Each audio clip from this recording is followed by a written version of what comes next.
Coucou tout le monde, bienvenue dans le live du lundi. Petite pause la semaine passée et me voilà de retour. Je vous avais annoncé qu'aujourd'hui je continuerai à répondre aux questions que vous m'aviez posées. J'avais commencé dans la partie 1. D'ailleurs, vous pouvez retrouver la partie 1 si vous voulez écouter les premières questions. Donc j'avais découpé en 4 grands blocs mes questions.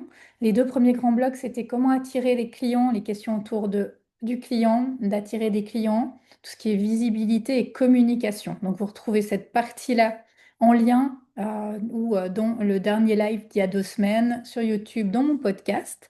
Et autrement, je vais continuer aujourd'hui avec la suite des questions que vous m'aviez posées. Donc, c'était ces questions posées lors de l'immersion. La question, c'était si on prenait un café ensemble, quelle serait la question que vous souhaiteriez me poser par rapport à votre business, à votre entreprise? Alors, ce matin, je vais continuer avec les parties plus organisation. Il y a eu pas mal de questions autour de l'organisation. Et les parties plus mindset, peur, blocage. Alors, la première question qui m'a été posée dans cette troisième partie, c'est comment est-ce que tu fais, Christa, pour rester focus et comment est-ce que tu fais pour prioriser et savoir ce qui est vraiment prioritaire dans tes accompagnements et dans ton entreprise? Alors, une des premières choses qui m'aide à rester focus, c'est cette matrice d'Eisenhower. Si vous ne la connaissez pas, je vous invite vraiment à aller la découvrir. C'est une matrice avec 4 cadrans où il y a ce qui est urgent, ce qui est important. Et vraiment d'aller mettre le focus sur ce qui est important pour son entreprise et ce qui est urgent et de faire attention de ne pas se perdre. Parce qu'il est facile de se perdre quand on est un peu de ce côté multipotentiel, avoir 1000 idées à l'heure, et je suis sûre que vous vous retrouvez un peu là-dedans, parce que je suis aussi comme ça, de arriver à prioriser ce que l'on fait, d'arriver à aller de l'avant, même si on a 1000 idées à la fois. Alors moi, ce que je fais, c'est que j'ai un agenda annuel. Je sais exactement où je vais dans mon année. Dans mon année 2026, je connais les grands moments de lancement. J'ai 2 grands moments de lancement dans l'année. C'est les moments du lancement du Mastermind Alma. Un premier, c'est maintenant, il arrive gentiment à la fin, il reste un mois jusqu'en avril, 1er avril, début de la cohorte. Et le deuxième lancement, c'est en septembre. Donc déjà, il y a une grande partie de mon agenda qui est construite là autour de ces 2 grands lancements. Il faut compter en tout cas 3 mois autour du lancement, avant le lancement, avec aussi la préparation. Donc, c'est clair que ça fait déjà partie de l'année. Vous voyez, il y a déjà 6 mois qui sont quasiment planifiés là autour dans mon année entrepreneuriale. Ensuite, entre ces grands lancements, j'ai des plus petits focus, notamment des salons. Ça, c'est un de mes moyens d'acquisition. C'est tout ce qui est en lien avec les salons. Donc, j'essaye de faire un salon plus ou moins chaque 2 à 3 mois. Et mes salons 2026, les grands salons, sont planifiés. Il y en a eu un en janvier, il y en aura un en mars, je suis dans l'attente d'un en mai, il y en aura un en septembre, un fin novembre. Donc, les grands salons sont planifiés dans mon agenda et je tourne aussi autour de ces salons. Donc ça, c'est les grands, grands focus. Après, ensuite, autour de ces salons et de ces moments, je vais construire mes récurrences avec mes routines qui sont mensuelles, hebdomadaires, etc. Donc, je sais, par exemple, que le lundi, je fais ce live avec vous. Donc, le lundi matin, il y a le coup de boost. Ce coup de boost, il est en général récurrent, à moins qu'il y ait des vacances ou des choses de spécial, mais autrement, il a lieu. Donc, je prépare un sujet. Je sais que de ce coup de boost, je vais en créer un podcast qui sort tous les jeudis. De temps en temps, il y a des podcasts avec des interviews que j'ajoute. Notamment, des fois, quand je suis en vacances, je profite aussi de mettre ces podcasts entre deux. Et il y a, par exemple, avec le live du lundi, une vidéo YouTube qui est construite et des petits réels qui vont me permettre de faire du contenu pour les réseaux sociaux. Donc ça, c'est une routine que j'ai qui me permet de garder un focus et une récurrence. Je sais que je sors une newsletter le dimanche, ma newsletter hebdomadaire. Donc, dans la semaine, fin de semaine, je dois avoir préparé ma newsletter. Donc, j'ai comme ça des choses très concrètes et des récurrences pour mon année, mes mois, mes semaines, puis mes journées selon les journées. Et après, bah, il y a les rendez-vous clients et les autres actions. Donc, cette organisation-là, elle me permet de garder le focus, de voir ce qui est prioritaire et de ne pas me perdre quand j'ai 1000 idées à la fois ou quand tout à coup j'ai envie de partir sur autre chose. Parce que je sais que ce mois, cette semaine, cette journée, le lundi matin, il y a ces focus-là et ces récurrences-là. Et moi, ce que j'aime beaucoup, c'est tout ce qui est réseautage. Je sais que mon acquisition, elle passe par le réseautage, donc ça fait aussi partie de mes récurrences. J'essaye au moins, minimum une fois par semaine, d'aller réseauter, que ce soit en présentiel ou en ligne, et c'est quelque chose que j'aime faire et qui fait partie de mes priorités. Donc je fais attention de bloquer aussi dans mon agenda ces moments-là et de ne pas les laisser justement en me disant, bah tant pis, je profite de prendre un client ou je profite de faire tel ou tel jour ce jour-là, ce moment-là. Non, ça fait partie de mes priorités. Donc j'ai identifié mes priorités et mes priorités, ce sont celles qui m'amènent de la visibilité, de la conversion et des clients. C'est comme ça que j'ai créé mes priorités. Et c'est comme ça que fonctionne mon année entrepreneuriale et mes actions. Donc ça commence, j'irai pour vous, par repérer comment vous avez l'habitude d'acquérir de la clientèle.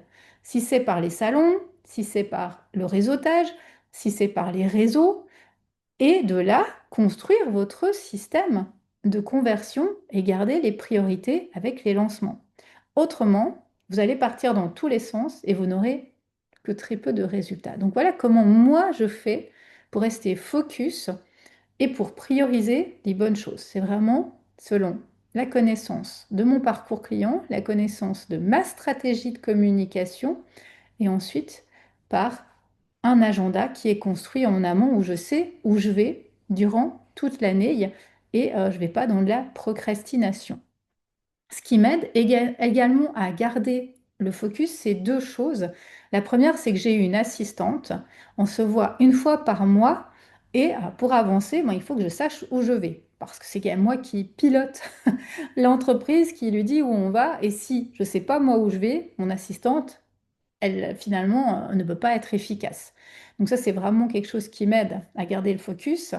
Et la deuxième chose, c'est aussi que je me fais accompagner et mentorer, comme je le fais avec vous quand vous venez en accompagnement. Et on le sait que quand on a un accompagnement, quand on a quelqu'un qui est là, quand on a une deadline, eh ben, on tient le délai. On n'est pas en train de procrastiner à se dire, ah ben, c'est pas grave, je ferai ça le mois prochain, je ferai ce lancement la semaine d'après. Non, on a une ligne. Donc ça, c'est aussi des choses qui, moi, m'aident à prioriser et qui m'aident à tenir le focus. C'est d'être accompagné autant par mon assistante que par des mentors et des accompagnements. Ensuite, on m'a posé la question de comment je fais pour garder le focus sur une seule offre d'accompagnement. Alors, je dirais que j'ai pu observer au fil du temps que d'avoir beaucoup d'offres, eh bien, ça ne menait à rien du tout ou ça me menait plutôt à l'épuisement et à de la déception. Parce qu'au départ, j'ai eu beaucoup d'offres. J'avais des offres pour les adultes, j'avais des offres pour les enfants, j'avais des offres en groupe, j'avais des stages, j'avais des collaborations à droite, à gauche. Et ce que je me suis rendu compte, c'est qu'en fait, je n'avais pas le temps de promouvoir ces offres. Ça rejoint la question de tout à l'heure. Je ne pouvais pas créer un parcours efficace, j'avais pas une com et une visibilité qui était assez efficace autour de toutes les offres, il y en avait beaucoup trop. Finalement, je perdais les personnes parce qu'elles comprenaient plus ce que je faisais. Est-ce que je faisais un atelier? Est-ce que je faisais de l'accompagnement? Est-ce que j'accompagnais des enfants ou est-ce que j'accompagnais des adultes? Et j'avais très peu de résultats pour beaucoup d'énergie. Chaque mois, un nouvel atelier, une nouvelle idée. Et je m'épuisais. Donc, je me suis rendu compte qu'avec un client de cœur, une offre signature, j'avais beaucoup plus de résultats, beaucoup moins de fatigue. Puis je me suis rendu compte que d'avoir une offre signature, ça ne, comment dire, ça ne bridait pas ma liberté en fait. Parce que dans cette offre signature, j'allais pouvoir y mettre plein de choses nouvelles. Là, par exemple, je suis en train de finaliser la cohorte 4 du mastermind. On débute le 1er avril. Il y a les 7 nouvelles expertes, ce sont 7 nouvelles thématiques que je vais introduire. Il y a un stage, la fin du Mastermind 3 au mois de mars à l'équinoxe. C'est la première fois que je fais un stage à ce moment-là dans le lieu que j'ai choisi, avec un programme particulier, avec les personnes qui seront là. Donc, en fait, chaque programme, bien qu'il reste le même, est unique et je peux dans ce programme y ajouter des nouveautés. Et tout ça, ça me permet finalement d'avoir une seule offre d'accompagnement qui est claire, précise. Je sais où je vais, je sais quand je la lance, je sais à qui elle s'adresse, mais en même temps dans laquelle je peux vraiment m'éclater et y ajouter ma touche à moi, y ajouter mes nouveaux outils, des fois des nouvelles formations. Là, dans mon mastermind, j'ai été l'année passée initiée au Triangle d'or d'Isis. Je vais pouvoir l'amener dans la cohorte de mastermind actuelle. Dans le prochain stage, il y aura une initiation aux soins d'Isis. Donc, en fait, une seule offre, signature, ne veut pas dire que vous allez être fermé ou que vous allez être bloqué pour faire des changements. Non. Au sein de votre offre signature, vous allez pouvoir vraiment vous amuser à aller faire ces changements. Et ça vous permettra de rester focus tout en gardant votre côté multipotentiel, votre côté à aller amener des nouveaux outils, peut-être votre côté atypique selon vos profils. Ça permet également, je dirais, d'avoir comme ça une offre signature et un focus, d'améliorer les lancements, d'améliorer la com, d'améliorer la visibilité, le marketing, la stratégie. On ne part jamais de zéro, on affine. Et c'est ce que je dis à mes clients. J'accompagne des clients, des fois, qui ont 20 ans d'expérience, qui viennent vers moi pour qu'on revoie un peu leur système de communication, de conversion. On ne repart pas de zéro. On revient à la base, on regarde ce qui est là et on optimise l'existant pour ensuite aller de l'avant. Et c'est ça l'intérêt de rester focus. C'est que le travail qui a été fait est optimisé, amélioré, ajusté, mis à votre couleur, à votre énergie du moment, aux expériences acquises, mais en même temps, il est déjà là et il y a beaucoup moins d'épuisement, beaucoup plus de résultats très concrets. Et puis, je dirais, avec l'expérience, que le fait d'avoir du focus et un accompagnement qui reste assez proche, identique, ça permet vraiment d'avoir une année, une visibilité sur son année. On est au mois de février. Moi, je sais exactement jusqu'au quasiment au mois de octobre-novembre l'année prochaine, les entrées actuelles. Je sais exactement où je vais et actuellement, j'ai quasiment couvert mon année 2026 au niveau financier. Donc ça, c'est aussi important parce qu'on sait où on va, on sait les actions à mettre en place et on n'est plus dans ce stress au niveau des finances, au niveau de la clientèle. Et ça, c'est important au niveau du focus. Alors, on m'a posé aussi cette question de comment je gère toutes mes envies. Eh bien, certainement comme vous, j'ai plein d'idées, plein d'envies. Des fois, je lis un post ou des fois, je sors d'une formation ou d'un stage et j'ai un élan de créer quelque chose. Alors, il se peut que je crée quelque chose de ponctuel qui va entre mes grands lancements. Je vous ai dit au départ que je savais quand je faisais quoi. Entre les grands lancements, je peux ponctuellement sortir une petite offre qui vraiment m'a plu et je me dis, je la garde, j'en fais une petite offre. Ou des fois, je la note sur un carnet et finalement, quand je la relis, je me dis, ouais, c'était une bonne idée, mais là, j'ai pas l'espace pour le faire.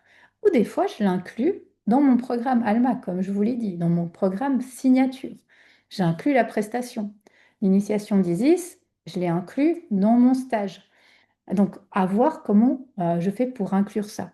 Mais ça me permet finalement de gérer toutes mes envies. Donc là, j'ai cassé moi la croyance qu'une seule offre allait me fermer ou me brider au niveau de ma créativité. C'est pas le cas. Au contraire, je peux toujours autant m'amuser, mais en ayant quand même comme ça une structure qui est bien fixée et je sais où je vais. Par contre, j'ai appris à ne plus céder aux coups de tête ou aux envies comme je pouvais le faire avant, où je me disais, ah j'ai une idée, je sors une offre, je mets une date pour un atelier. Non. Je réfléchis, je pose des choses, je prends du temps. Même chose pour les collaborations. Quand quelqu'un vient me demander pour faire une collaboration, je regarde dans mon agenda. C'est la première chose. Si je suis déjà en lancement, dépend comment, j'ai pas le temps de faire la collaboration parce que je vais pas pouvoir communiquer, ça sert à rien que j'accepte cette collaboration. Autrement, si je peux choisir la date ou si ça va dans mon agenda, eh bien, je mets entre les lancements ces collaborations. Donc là, il y a ce travail toujours à prendre en compte, il y a toujours cet agenda annuel qui permet de mettre des envies, des collaborations, des nouveautés, mais à des moments assez clés finalement dans mon année qui ne viennent pas court-circuiter mes grands lancements et finalement ma communication. On m'a posé ensuite la question de comment je réussis à créer autant sans m'épuiser. Et parce que j'ai mis au fil du temps des routines en place. Ça fait depuis 2019 que j'ai créé mon cabinet, mon entreprise. Ça fait 7 ans que je travaille sur tout ça. Ça fait 7 ans que je me fais accompagner, mentorer, former, que j'ai suivi des accompagnements, que j'ai testé beaucoup de choses, que j'ai échoué, que j'ai revu des choses, que j'ai cassé des peurs, des croyances, et c'est pas terminé. Et vraiment, en fait, toute cette expérience, elle a fait qu'avec le temps, j'ai appris à me connaître déjà, à connaître mon énergie. Et j'ai appris à mettre en place des routines qui font qu'avec le temps, je suis plus efficace, je suis plus rapide, je sais comment je fais. Je sais au début quand j'accompagne quelqu'un et qui doit aller sur Canva, je me souviens de la première fois où j'ai dû aller sur Canva, la première chose que j'ai eu envie de faire, et en plus moi je déteste ces choses-là, j'avais envie mais de jeter mon ordinateur par la fenêtre, c'était insupportable pour moi. Je passais des heures là-dessus. Et je vois des fois des clientes qui me disent, j'ai passé plus de 2 heures à faire ce visuel, si tu savais le temps que j'ai pris. Et au départ, c'est vraiment comme ça. Et après, au bout d'un moment, on optimise, on améliore, on sait comment on fait des routines. Ça me fait vraiment penser au sport et au moment, moi je me souviens de ce moment où j'ai commencé à courir il y a 30 ans en arrière. Je me rappelle que la première fois, j'allais sur une piste finlandaise. J'arrivais à peine à faire un tour de piste. Je devais m'arrêter une ou deux fois.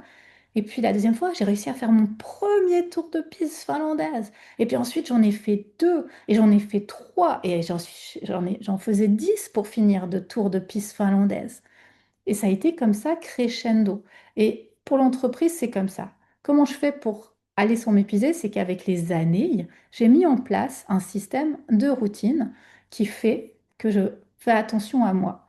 Alors moi, j'ai une énergie aussi, je connais mon énergie, j'ai une énergie de projecteur. Donc je m'épuise assez facilement. J'ai une énergie du matin, je suis lion dans les chronotypes, donc mon énergie elle est sur le matin, le soir, il n'y a plus personne. Donc j'ai aussi mis en place des éléments pour être du matin. Je fais mes lives le lundi matin, c'est là que j'ai une bonne énergie. Le matin, je peux faire beaucoup, beaucoup de choses. À partir de 4, 5 heures, pour moi, je suis plus du tout, mais du tout efficace. C'est pas mon moment où il faut que j'aille coacher des personnes ou que je fasse des lancements. Si vous étiez dans l'immersion, vous l'avez vu. L'immersion, je l'ai fait sur le temps de midi. Et pour moi, c'était le bon timing. Parce que le soir, c'est pas pour moi. Et pourtant, on m'a dit, mais peut-être tu devrais faire des monteurs. Mon assistante m'a dit, on devrait peut-être essayer ton immersion le soir. Il y aurait plus de personnes présentes, peut-être. Mais non, moi, le soir, j'ai pas assez d'énergie pour faire ça. Donc, je sais que c'est ce moment-là, c'est à ce moment-là que je dois le faire. Après, bah, j'ai aussi une maladie auto-immune. Je connais aussi maintenant mon corps. Je sais à quel moment je suis fatiguée, où je dois pas aller au niveau de ma fatigue. Prendre des moments de pause pour moi, prendre des moments de vacances. Ça aussi, j'ai dû apprendre à le faire au départ. Quand j'étais au début de mon entreprise, j'avais pas un moment de vacances. Même quand j'enseignais, je me réjouissais d'avoir mes vacances scolaires parce que c'était là que je pouvais en fait faire un maximum mon entreprise. Donc j'avais plus aucune vacances. Mais c'est aussi là que je suis tombée malade et que je me suis épuisée. Donc j'ai appris à poser des jours, des semaines, des week-ends, vraiment de pause, de vacances. C'est quelque chose qui est devenu important. important pour moi pour pouvoir suivre mon rythme, pour ne pas m'épuiser, ne pas retomber malade et devoir finalement arrêter. Donc ma santé physique et mentale, elle est vraiment très, très, très importante. À côté de mon entreprise, j'ai des routines de bien-être dont je vous parle certaines fois. J'en avais fait un contenu. Je vais me balader, je vais en nature, je fais du sport, je donne des cours de yoga. J'ai tout un système de routine de bien-être. J'ai la chance aussi d'être très bien accompagnée de par ma clientèle, chez qui je vais régulièrement faire des soins, des accompagnements, etc. C'est quelque chose qui est très, très important pour moi, qui fait partie de mes routines et j'ai la chance d'avoir plein de bonnes adresses aujourd'hui. Ce que je fais aussi, c'est que j'ai su déléguer certaines choses. J'ai une assistante, j'ai un webmaster, j'ai une fiduciaire. Donc c'est vraiment pour moi important, et ça depuis le départ, d'avoir su m'entourer de personnes sur qui je peux compter à certains moments, justement, pour ne pas me retrouver dans des situations où je m'épuise et où je risque vraiment de tomber malade. Et on le sait, une entreprise où on est, nous, notre propre chef, si on tombe malade, il n'y a personne pour nous remplacer, hein. On n'a pas encore, en tout cas moi, une équipe où je peux dire, hop, je suis malade, on peut me porter. J'ai aujourd'hui une assistante, quelques personnes qui peuvent être là, mais elles ne pourront pas me remplacer, clairement. Et puis, j'ai aussi appris à m'entourer de professionnels et d'entrepreneurs qui m'ont parlé de tout ça, qui m'ont dit ce que eux avaient vécu ou ce que eux avaient mis en place. Ça m'a aidé à ajuster ce que moi je voulais même mettre en place. Donc ça, c'est vraiment quelque chose qui est très, très important. Cette qualité de connaissance de soi, de son rythme et cette acceptation aussi de son rythme, aussi de son entourage. J'ai une fille, une famille, des animaux, ça fait partie de mon quotidien. Si on est peut-être célibataire ou on a une autre santé, on peut peut-être en faire plus et c'est OK, c'est notre rythme. Donc là, ben, je vous invite à écouter votre rythme pour ne pas vous épuiser. Ensuite, on m'a posé la question de où je puise ma force. Bah, clairement, moi, ma force, je la puise dans ce que j'appelle mon grand pourquoi. Pourquoi aujourd'hui je fais ce que je fais? Et vraiment, ce grand pourquoi, il me ramène tout le temps à mon hospitalisation en mai 2021. Dans mon lit d'hôpital en mai 2021, j'ai choisi de ne pas passer à côté de moi, de ma vie, quoi qu'il en soit aujourd'hui. Et c'est ça qui est ma force. Quand je suis fatiguée, quand je suis découragée, quand je suis dans l'attente ou quand j'ai des peurs, je reviens à mon grand pourquoi. Pourquoi je fais ce que je fais aujourd'hui et le fait que je suis la créatrice de ma vie, je suis la responsable de ma vie et de mes choix.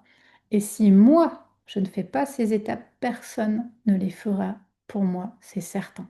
Et c'est ça, pour moi, ma grande force. C'est là que je vais puiser ma force. Et puis, on m'a posé la question de comment je fais pour garder la constance depuis toutes ces années. Donc, comme je vous le disais, j'ai découvert le coaching en 2018. Je me suis certifiée fin 2018. J'ai ouvert mon cabinet en 2019. Et à ce moment-là, j'étais encore prof. J'étais à 75, ouais, quasi à 100% dans l'enseignement. Et ça s'est fait petit à petit. Ça fait donc 7 ans, en avril, que j'ai ouvert mon cabinet. Ça fait depuis 2022, donc pas encore 4 ans, que je suis à 100% à mon compte. Donc ça s'est pas créé comme ça en un claquement de doigts en fait. Et cette constance, elle s'est créée, je pense, déjà de par mon éducation. J'ai réfléchi à ça parce que souvent on me pose la question. Comment tu fais, Christa, pour tenir, pour garder telle ou telle idée, pour toujours aller de l'avant? Et vraiment, je pense que j'étais déjà éduquée comme ça. Parce que je pense à ma maman. Ma maman, elle a 7 ans cette année, il y a dans un mois. Elle va encore tous les jours à la piscine, à la gym. Euh, Déjà à l'époque, il y a 20, 30 ans, elle était déjà comme ça. Donc, ça fait 20 ans qu'elle a ses routines et elle fait ça. Donc, voilà, il y a ce modèle-là. Mon père, il est la même chose. Il fait des projets, il rénove des choses, il range telle ou telle chose, il construit telle ou telle chose. Ça prend des fois des mois, voire des années, mais il termine toujours ce qu'il commence. Donc, je pense que déjà, cette constance, elle vient de l'éducation que j'ai eue de mes parents, qui m'ont appris, bah, finalement, de par leur modèle, de quand on commence quelque chose, on le termine finalement. Ils m'ont un peu montré ça. Et on tient sur le temps. Donc, j'ai été élevée comme ça. Et puis, en fait, ça m'a montré cette croyance que la constance, elle amène les résultats, clairement. J'ai tout le temps eu la preuve que en étant constant, on a des résultats. Je fais des études, je fais du piano, c'est cette constance qui m'ont amené à finalement chaque résultat. Donc mon cerveau, il a été un peu formaté comme ça par le fait que quand on fait un pas après l'autre et qu'on tient sur une durée, on a des résultats. En fait, j'ai pu aussi prendre conscience de faire attention aux promesses rapides, de prendre conscience qu'il n'y a pas de résultat miracle. Il y a des exceptions, mais il y en a très très peu. Et vraiment, une fois qu'on a cette conscience-là, on peut vraiment avancer. Et si vous lisez des témoignages, moi j'aime beaucoup lire des biographies, autobiographies, vous verrez que les personnes qui ont eu des résultats, ça a été sur une durée en fait. Ça a été à un moment, elles sont parties de zéro, elles ont échoué. Donc vraiment, c'est comme ça que j'ai pu garder cette constance. Et puis la deuxième chose qui me permet de garder la constance à moi, c'est clairement le fait d'être mentoré et accompagné. Parce que quand on a quelqu'un qui est là autour de nous, qui nous motive, à qui on doit, entre guillemets, rendre des comptes régulièrement, on garde la constance et le focus. Donc voilà pour cette partie-là. Et puis après, j'avais envie de vous répondre, enfin, j'avais classé quelques réponses en lien avec la légitimité, les blocages, les doutes. Alors on m'a posé la question, comment dois-je faire pour passer cette barrière qui me bloque? Clairement, pour moi, la réponse à tout blocage, c'est l'action. L'action, c'est le mot-clé qui va vous débloquer tout le reste. Une fois qu'on passe à l'action, qu'on ose ce premier pas, on va dépasser les peurs, on va dépasser les peurs de la légitimité, et on va avoir des preuves autour de nous de confiance. On va bâtir notre confiance, on va recevoir des opportunités et on va ouvrir des portes, clairement. Donc pour moi, la solution pour passer les blocages, c'est d'oser. C'est d'oser ce pas d'audace qui va changer les choses. Et c'est souvent ce premier pas d'audace qui est difficile. Parce que d'une fois qu'on a osé ce premier pas d'audace, je pense notamment à cette première photo, ou cette première vidéo, cette première interview. Waouh, on est tellement fiers de nous, je le vois dans les personnes que j'accompagne. On est tellement fiers de soi. Finalement, on se dit, mais c'est pas si mal. En plus, on a encore cette confiance qui vient. Les gens viennent nous dire bravo et on a des résultats. Et de là, en fait, la machine, l'engrenage, il est parti. Et d'une fois qu'on a osé ses premières actions, c'est beaucoup plus facile de faire les autres. Les peurs ne disparaissent jamais. En tout cas, pour moi, les peurs sont toujours là. Mais le fait d'oser, en sachant que derrière, il va avoir quelque chose de positif, amène, amène le pas et puis amène le résultat. Donc moi, c'est ça, en tout cas, qui me fait passer toutes les barrières et de toutes les personnes que j'accompagne et que j'ai accompagnées, c'est vraiment l'action qui a fait qu'elles ont pu changer leur situation, qu'elles ont pu petit à petit créer leur activité, vivre de leur activité. Ensuite, on m'a posé la question, est-ce que j'avais un plan B au cas où ça ne marchait pas? Alors, clairement, oui, j'ai toujours eu, et même encore aujourd'hui, j'ai un plan B. J'ai un caractère je pense, contrôlant. De par ma façon d'être, de par ma blessure d'injustice, je suis quelqu'un, j'aime bien que ce soit carré, j'aime bien être organisé, contrôler les choses. Et je sais que mon cerveau, il a besoin d'être rassuré. Et aujourd'hui, je sais comment le rassurer. Donc quand j'ai quitté l'enseignement, je crevais de trouille, hein. Vraiment, j'avais très très peur. Mais en même temps, je savais que si je n'essayais pas, je saurais jamais, je passerais à côté de quelque chose, j'aurais des regrets et je voulais surtout pas avoir de regrets, enfin le grand pourquoi dont je vous parlais tout à l'heure. Mais j'ai tout le temps eu des choses pour me rassurer et des plans B. Le premier plan B que j'avais, c'était dans l'enseignement. Et je l'ai encore aujourd'hui. Je connais, en étant resté 15 ans dans l'enseignement, je connais par cœur le système. Je connais des profs, des directeurs dans tous les centres locaux et même dans d'autres endroits. Je peux avoir des références. Sur mon CV, j'avais demandé à mon directeur de l'époque s'il était d'accord d'être mon référent. Et puis, je savais exactement comment faire pour des remplacements. J'ai même été faire des expertises d'examen. On m'a demandé si j'étais disponible pour des remplacements. J'avais dit non, mais je savais que facilement, si j'en avais besoin, je pouvais toquer, ouvrir, utiliser cette clé-là.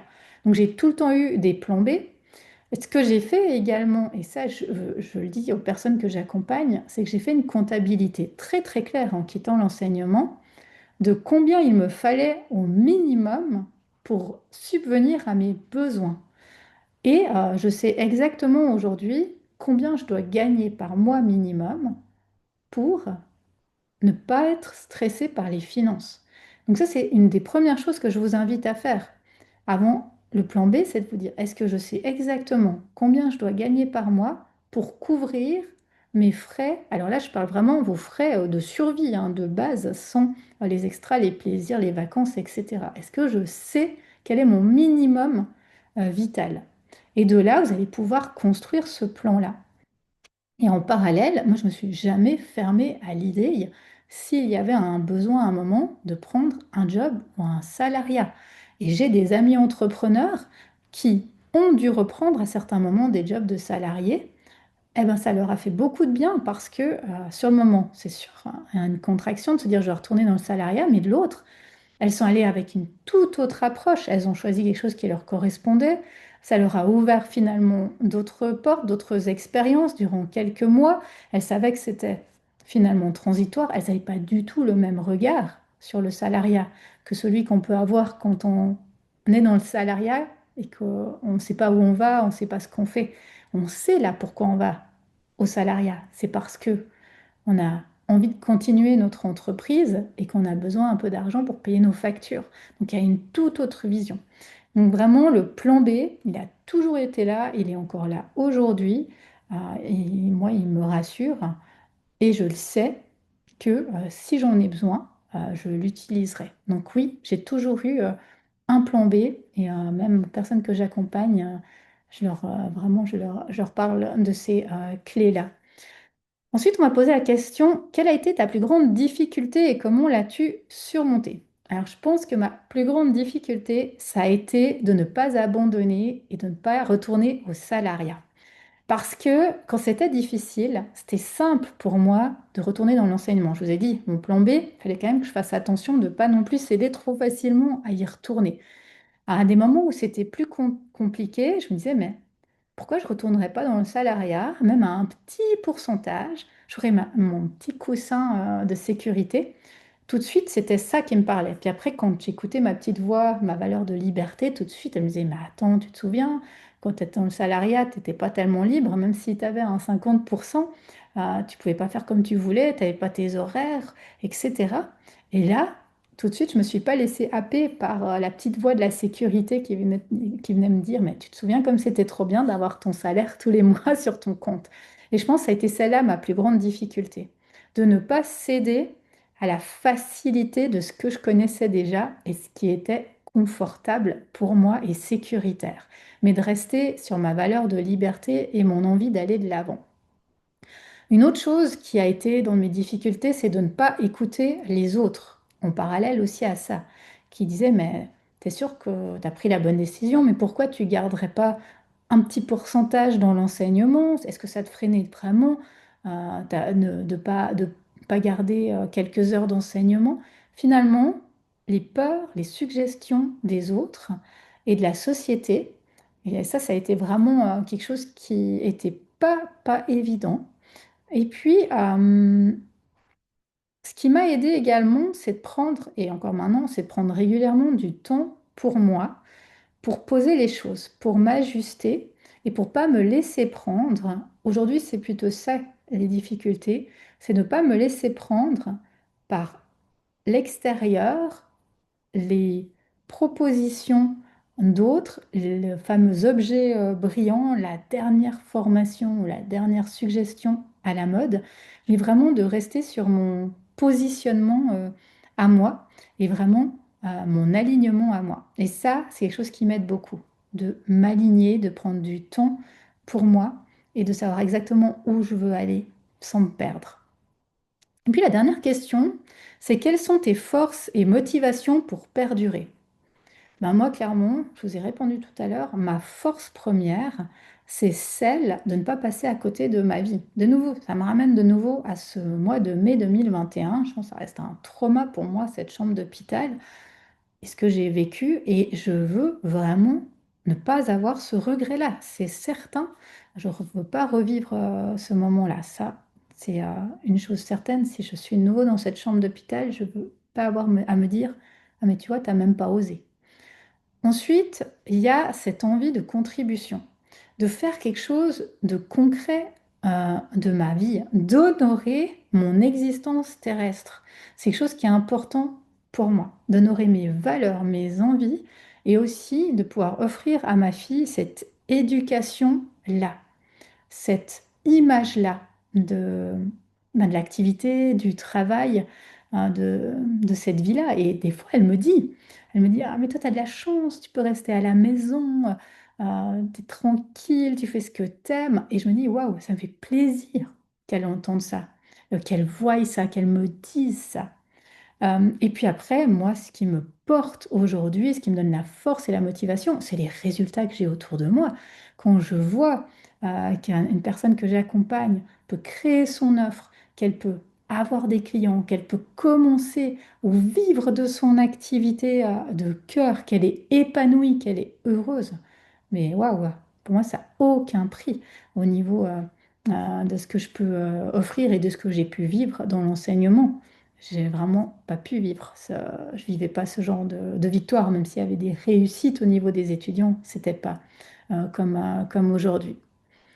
Et vraiment, ce qui m'aide aussi aujourd'hui, c'est d'être entourée, d'être bien entourée, autant de formateurs, de mentors que d'entrepreneurs, d'amis sur lesquels je peux compter, sur lesquels je peux m'appuyer, je peux appeler. Et ça, c'est d'une richesse incroyable. Et puis, ce qui me permet aujourd'hui aussi de tenir, c'est de connaître, comme je vous le disais tout à l'heure, mon fonctionnement, mon énergie, mes valeurs, mes envies, où est-ce que je veux aller.